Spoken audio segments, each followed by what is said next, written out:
자리에 앉으십시오.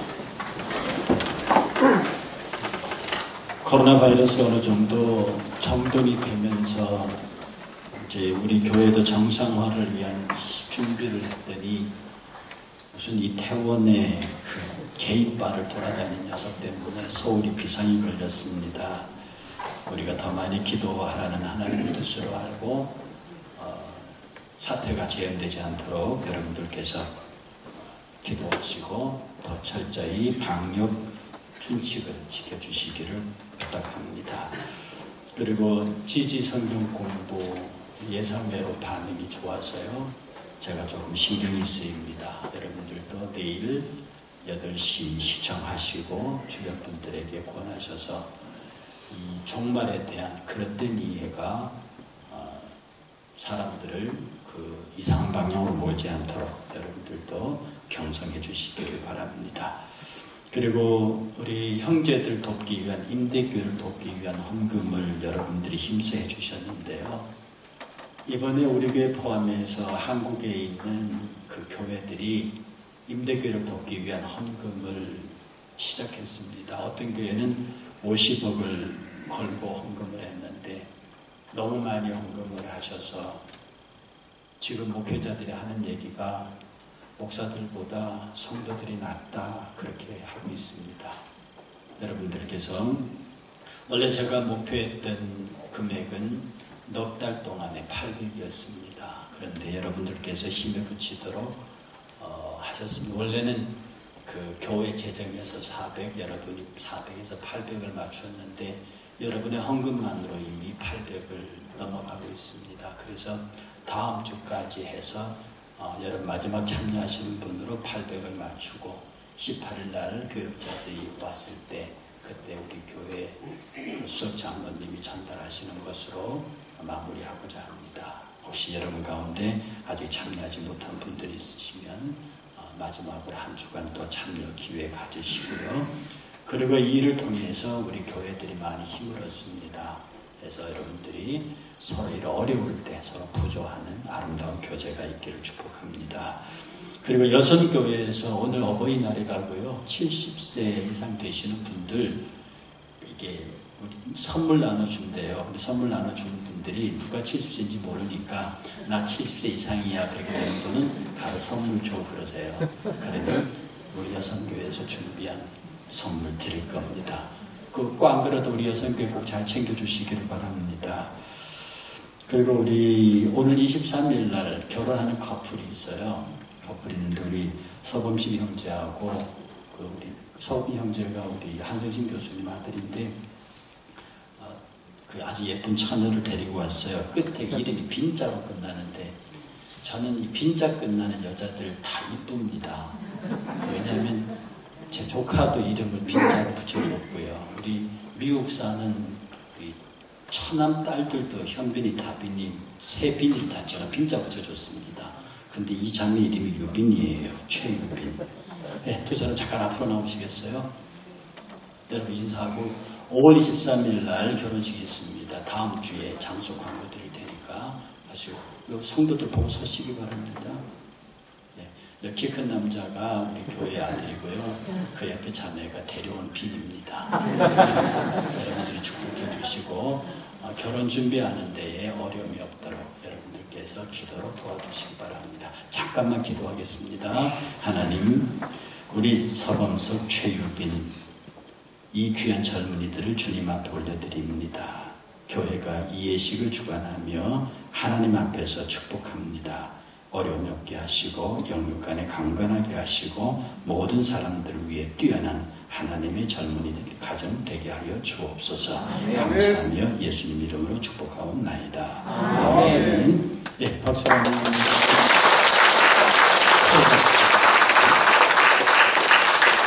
그리고 우리 새로운 가정을 새로운 성도님 소개하겠습니다. 최달 권사님이 전도하셨는데요. 이름이 외자시네요. 원영 어디 계십니까? 예, 잠깐만 일어서 주시면 좋겠습니다. 예, 주의 이름으로 환영합니다.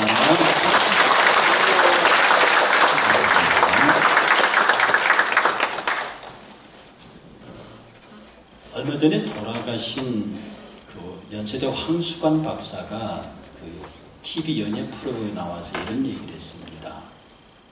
늙은 아비하고 아들이 이렇게 얘기를 하는데 마침 까치 한 마리가 날아왔습니다. 그래서 아비가 물었습니다. 저게 뭐니? 아빠 까치예요. 한참 있다 또 물었습니다. 저게 뭐니? 까치라니까. 한참 있다 또 물었습니다. 저게 뭐니? 아니 아빠 막 화를 팍 내면서 뭐 장난하는 것도 아니고 막 그 서운한 아빠가 옛날에 자기가 일기처럼 기록된 옛날 기록을 뒤졌대요. 찾았대요. 그랬더니 똑같은 사건이 있는 거야. 그 아이가 이제 막 말을 배우면서 애들이 뭘 많이 묻잖아요. 그때 똑같은 상황이 벌어졌어요. 아빠 저거 뭐야? 까치란다. 저거 뭐야? 까치야. 저게 뭐야? 까치야. 23번을 물었대요.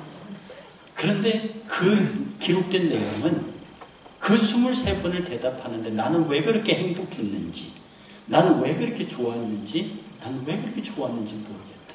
그걸 아들한테 익혀주면서 야 너는 나한테 23번이나 물었어.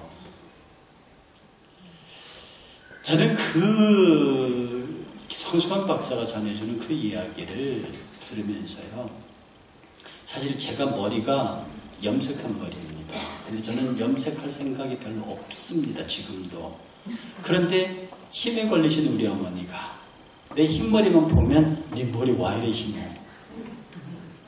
그리고 옆에 앉았는데 고개 돌리셨다가 또 보고 네 머리 와 이래 흰해. 그 자리에서 머리 와 이래 흰하고 서너 번을 물으시는 바람에 예, 어머니 돌아가시길 때까지는 내가 염색하겠습니다. 그리고 지금 염색해서 지금 우리 어머니 봐도 머리 희다고 뭐라고는 안 하세요. 여러분들 부모의 마음을 헤아리시겠습니까? 특별히 이 중에 계신 분들 아버지가 우는 거 보신 적 있으신 분 있나요? 아버지가 우리 여러분 입장에서 할아버지 할머니 돌아가셨을 때 말고 생활에서 아버지 우는 거 보신 적 있습니까? 그래서 사람들은요, 저는 아버지 우는 거 못 봤습니다.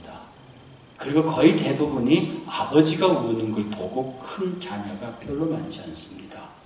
그래서 사람들은 아버지는 안 우는 줄 압니다. 그런데요, 아버지는 밖에서는 보통 대장 노릇하지만 집에서는 쫄병입니다. 엄마는 모두가 보는 데서 기도하지만 아버지는 안 보는 곳에서 신문 가려놓고 신문 보는 척하면서 기도합니다.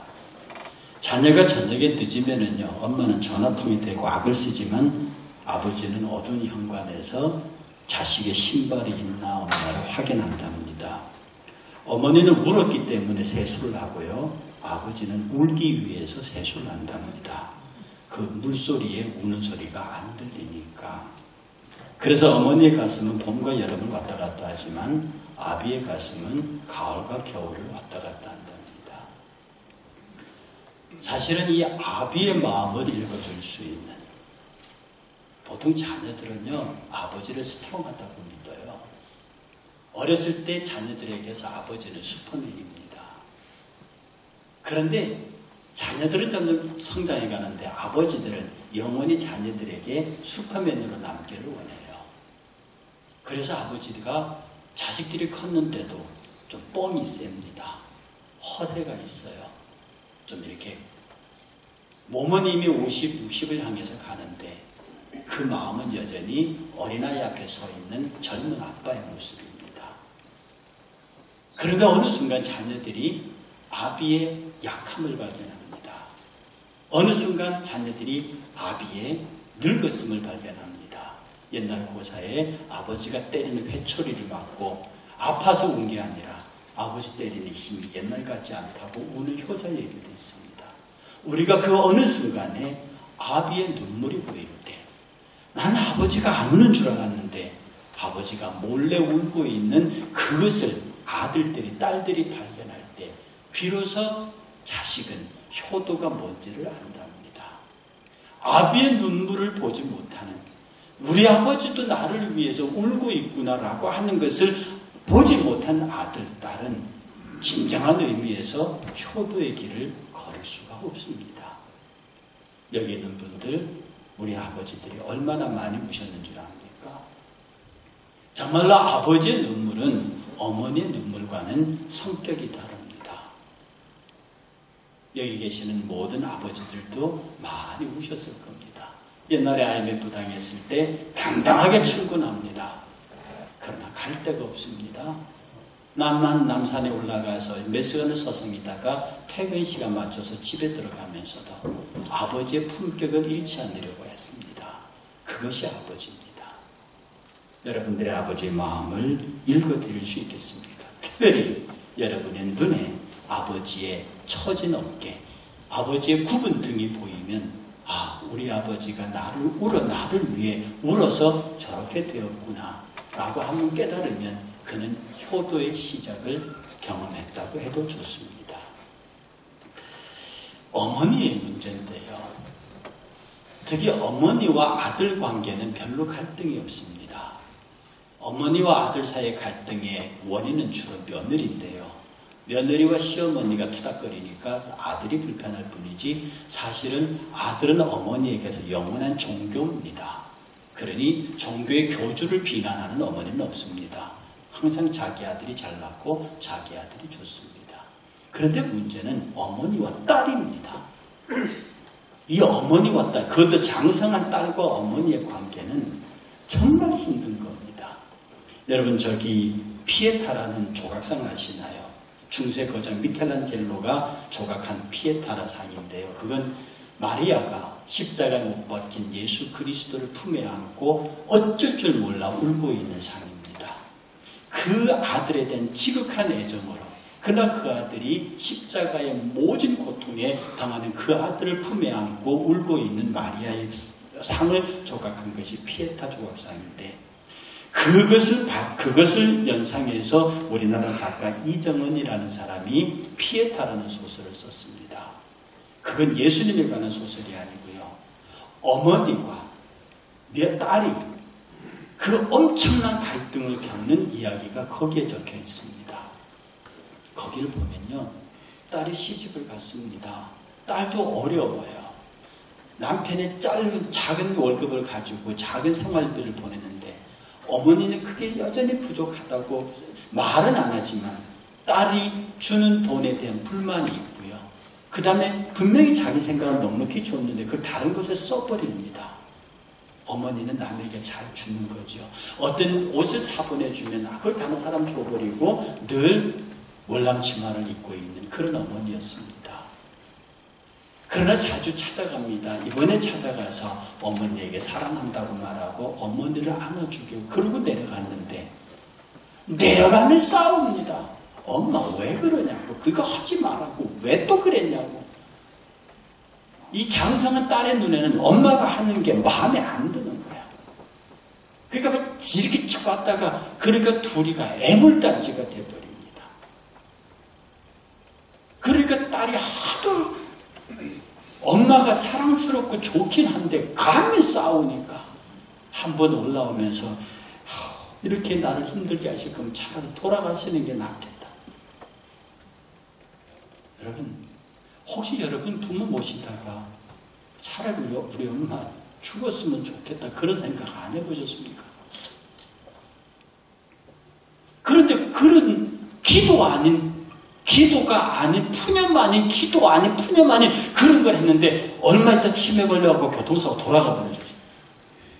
이 소설 얘기지만 그 소설의 주인공이 그럽니다. 하나님 이러시는 거 아니죠. 내가 좀 화가 나서 우리 어머니 죽었으면 좋겠다고 말했다고 그 델러 응답을 해버리시면 어떡합니까? 난 아직까지 어머니 사랑하고 난 아직까지도 어머니가 필요하단 말입니다. 그래서 그 어머니 영정 앞에서 막 기도하고 있는데 어머니 목소리가 들리는 것 같습니다. 엄마 용서해 주세요. 이렇게 하니까 그 어머니가 하시는 말씀이 자식과 부모 사이에는 용서라는 말이 필요 없단다. 다 한 몸이니까. 그런 엄마의 말이 자기 가슴을 두들기는 거예요. 그제서야 딸이 비로소 나라는 존재가 바로 어머니가 쏟아낸 기도, 어머니가 쏟아낸 삶의 열매구나 라고 하는 것을 깨달았다는 거죠. 그리고 이 딸이 어머니의 과거를 배상합니다. 왜 어머니가 자기 것만 가지면 다른 사람은 퍼주고 다른 사람에게 베푸는 삶을 살게 된 동기가 뭔가? 그것은요, 어머니가 아주 어렸을 때 자기 동생이 있었대요. 그런데 어머니가 치통이 심해서 이 치통을 치료하기 위해서 독약을 구해놨는데 그 철없는 동생이 어떻게 그걸 찾았는지 그걸 먹고 죽어버린 거예요. 자식 잃은 마음의 아픔, 그 고통 때문에 결국은 어머니가 하다가 신앙에 매달렸고 예수에게 매달리고 교회에 매달리면서 만나는 모든 사람들에게 자기의 것을 베풀어야만 마음의 위로를 받는, 자기 실수 때문에 아들이 먼저 간 것에 대한 깊은 고통을 그렇게 삭혔다는 거죠. 이 아픔을 딸이 이해를 못하는 겁니다. 제가 작년에도 이 설교에 말씀드렸지만 불효자는 없습니다. 세상에 불효자가 어디 있습니까? 살아있는 불효자는 없습니다. 최고의 불효가 뭐냐면 부모 앞서 가버린 놈이에요. 지금 자식이 아무리 개망난이 같아도 내 앞에 살아있음 그 자체가 그는 내게 최고의 효도를 하고 있는 거죠. 그 자식 나보다 앞서버리면 내가 그 자식을 가슴에 묻고 살아야 되는데 그런 불효박심한 놈을 어떡할 거냐고요. 자식은 내 앞에 살아있는 것으로 기쁨입니다. 공부 못해도 상관없고 말씀 부려도 상관없고 자식들한테는 불효할 권리가 있다니까요. 지가 내 앞에 살아있는 것만으로도 그런 불효할 권리가 있어요. 그런데 그 자식을 가슴에 묻은 부모는요, 자기가 직접 주인도 아니고 심지어는 독약을 찾아먹고 죽은 그 아들 때문에 평생을 자기에게 좋은 옷 하나 못 입히고 못 걸치고 나눠주고 교회 안에서 기도하면서 그 인생을 회개하며 살았던 그 어머니, 그것을 이 딸이 비로소 이해할 때에 그 소설의 마지막은 어머니가 그 피에타 조각상을 딸에게 선물하던 그때를 기억하면서 이 소설이 막을 내립니다. 지금 저와 여러분들은요, 정말 부모님들에게, 특히 우리 딸들, 어려서 부모의 가슴에 못 박은 게 많습니까? 커서 부모의 가슴에 못 박은 게 많습니까? 여러분이 장성하여 어른이 됐다고 엄마 아빠에게 말을 함부로 합니다. 그런데 장성한 자녀 앞에 서 있는 엄마 아빠는요, 말을 함부로 못합니다. 어렸을 때는 때리기라도 하지. 30이 넘고 40이 넘은 자식, 50이 넘은 자식을 어떻게 때립니까? 그런데 그 자식 입에서 쏟아져 나오는 말은 뭐냐? 어머니를 향한 비난, 아버지를 향한 비난. 도대체 아버지가 내게 뭐 해줬느냐고 말할 때마다 아버지는 평생을 다해서 그를 길렀는데 그 아들 자식 입에서 아버지는 내게 뭐 해줬느냐, 어머니는 뭐 했느냐고 말하면 그 무너져 내리는 인생을 어떻게 할 거냐 이 말입니다. 저는 이 어버이주의를 당해서 부모가 자식이 부모에게 효도해라, 자식을 사랑해라, 이런 얘기를 하고자 하는 것이 아닙니다. 우리의 삶에서 나 앞에 어머니가 어떤 존재고 아버지가 어떤 존재인지, 자녀가 어떤 존재에 대한 그 존재에 대한 치열한 반성이 우리에게 있어야 한다는 겁니다. 요새요, 효도 계약서라는 게 있답니다. 들어보셨습니까? 효도 계약서 내용이 그 핵심이 이래요. 자녀 아무개는 부모 아무개의 재산을 증여받았으므로 매월 생활비 얼마를 생활비 명목으로 부모 사망시까지 지급한다. 그리고 자녀는 월 1회 이상 부모를 방문한다. 는 내용으로 공증해갖고 주고받는데요. 이게 그 유명한 재벌가에서 나온 것 때문에 세상에 유명해진 사건입니다. 효도계약서라니요. 오늘 본문에 보면 아버지로부터 재산의 절반을 받은 아들이 그 둘째가 모든 걸 챙겨가지고 먼 나라로 갑니다. 큰 부자의 재산 절반이니까 얼마나 많은 액수입니까? 그걸 가지고 신나게 놀다 보니 다 써버렸습니다. 결국은 돼지를 키우는 돼지치기가 되는데 거기서도 먹을 것이 없습니다. 그는 생각하기를 우리 아버지 집에는 품꾼에게도 먹을 것이 많다. 그런데 내가 여기서 줄여서 죽는구나. 돌아가자. 내가 가서 아버지에게 하늘과 아버지에게 죄를 얻었사오니 이제 나를 아들이라 부르지 마시고 품꾼의 하나로 보소서. 그리고 돌아갔는데요. 아버지가 거리가 먼 곳 알아봤습니다. 여러분 시력 가장 좋은 분이 얼마십니까? 2.0이죠. 그런데 중동 땅 베두인들의 시력은 7.0입니다. 몽고인들은 9.0이에요. 초원 사람들. 그렇게 먼 거리에서도 떠나갈 때 화려한 옷을 입었던 그 아들이 아니고 상거지 가서 돌아오는 그 아들을 7.0의 시력으로 멀리서 알아봅니다. 그 아들 자체를 보고도 먼 거리에서 그 아들을 알아보는 아비예요. 자식은 부모를 몰라볼 수 있으나 부모는 자식을 알아봅니다. 그리고 그에게 나를 품꾼으로 써달라고 그렇게 우는 아들에게 좋은 옷을 입히고 금가락지를 끼우고 살찐 송아지를 잡아서 내 아들이 살아 돌아왔으므로 먹고 마시자. 그래서 모든 사람들이 즐거웠다는 기사입니다. 이게 아버지입니다. 이게 어머니입니다. 어머니와 아버지는 자식이 한 말을 끝까지 기억합니다. 예수께서 예루살렘 성에 들어가서 12살 때 예루살렘에 있는 사람들과 성경 토론을 벌였습니다. 그 차이에 엄마는 예수를 잃어버렸다고요. 요셉과 마리아가 집으로 가다가 아들이 안 떠나게 도로 올라와서 찾았습니다. 성전에서 찾았어요. 예수 여기서 뭐해? 그랬더니 아들 예수가 말하기를 어머니 내가 아버지 집에 있는데 무슨 상관입니까? 많은 사람들이 예수 보고 이제 어린 것이 안 따라다니고 또 야단을 치고 있지만 어머니는 그 예수의 말을 마음에 기억했습니다. 막내도 이게 딸랑딸랑 와갖고 엄마 어제 내가 꿈을 꿨는데 아빠 어제 꿈을 꿨는데 내 별들 향해서 엄마 아빠 별들이 형님 별들이 나를 보고 절하더라고. 어제 꿈을 꿨는데 내 볕단 있는데 엄마 아빠 형들의 볕들 나를 보고 절하더라고. 그랬더니 형들이 막 뭐라 그러고 엄마가 막 뭐라 그럴 때 아버지는 그 요셉의 말을 기억하였더라고요. 마음에 두었더라고요. 부모는 자식은 말을 함부로 내뱉지만 부모는 그 내뱉는 자식의 말을 기억합니다. 여러분들이 부모에게 말을 던질 때에 여러분의 나이가 어리든지 나이가 많든지 관계없이 그 말을 부모가 듣고 있고 그 말을 가지고 기도한다는 사실을 명심하셔야 합니다.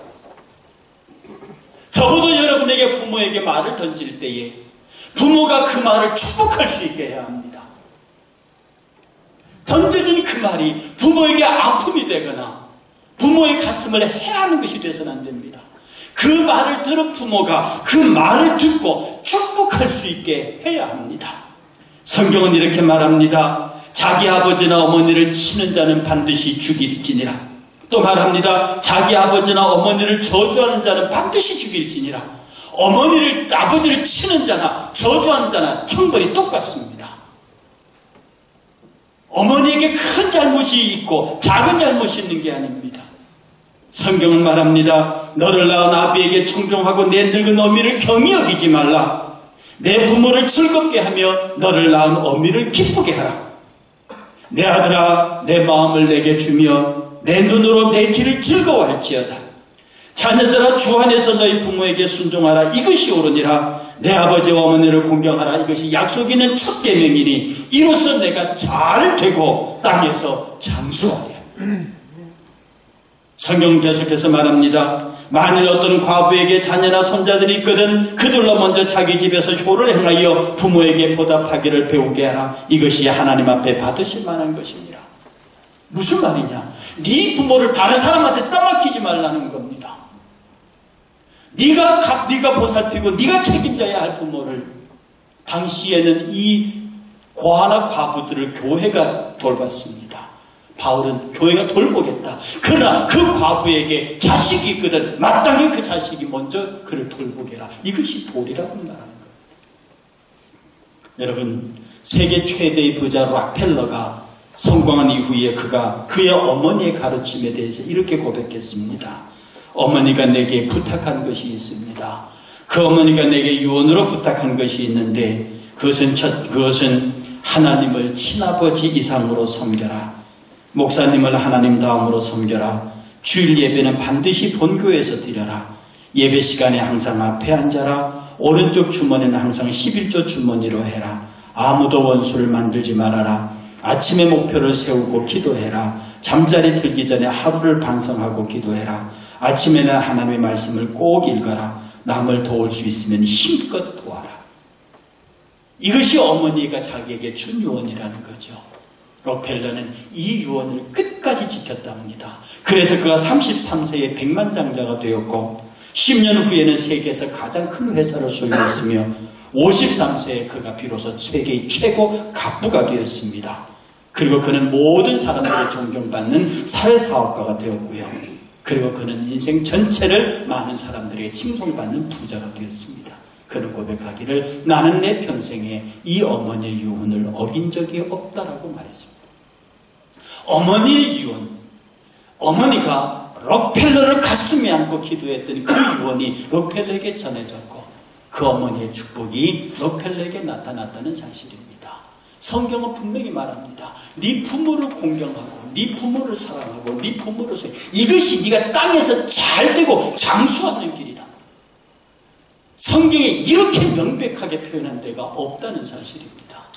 그런데 지금 우리는 우리의 어머니들을 생각하고 우리 아버지를 생각하면 마음에 가슴에 먹먹한 것이 많습니다.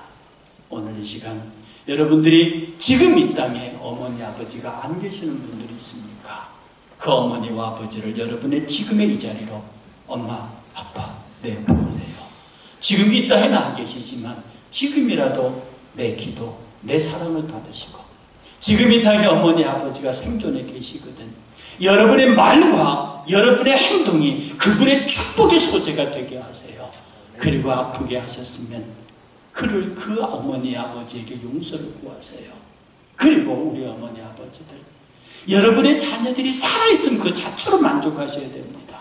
자식이 불효하면 어때요? 그래서 엄마가 있는 건데 자식이 내게 좀 못하면 어떻습니까? 그러라고 아빠가 있는 건데 그 자식이 나보다 먼저 죽지 않고 내 앞에 살아서 내 앞에서 걸어다니고 뛰어다니고 있음으로 말미암아 그들은 내게 효도를 다 했습니다. 그래 오늘 어르신들 집에 돌아가시거든. 말씀 부리는 아들 손주 안아주고 며느리 안아주면서 네가 나보다 먼저 가지 않아서 고맙다. 네가 내 앞에 내 아들로 내 며느리로 내 딸로 내 사위로 내 앞에 있어줘서 고맙다.